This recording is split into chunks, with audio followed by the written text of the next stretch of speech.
how to set up AT&T Internet Air.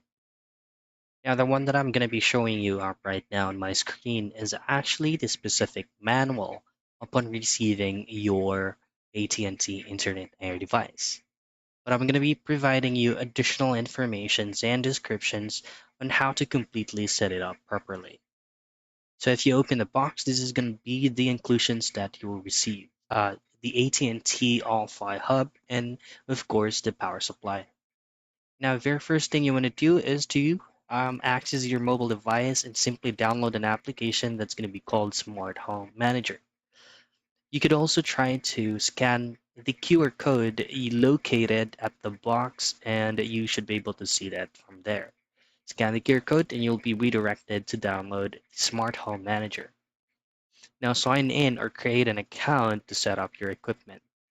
Once you've successfully created or set up the equipment using your mobile device via the application, then that's the time that you can begin in setting up and activate your AT&T Internet Air.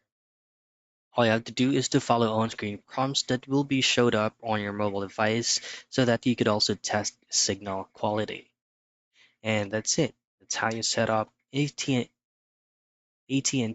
Internet Air.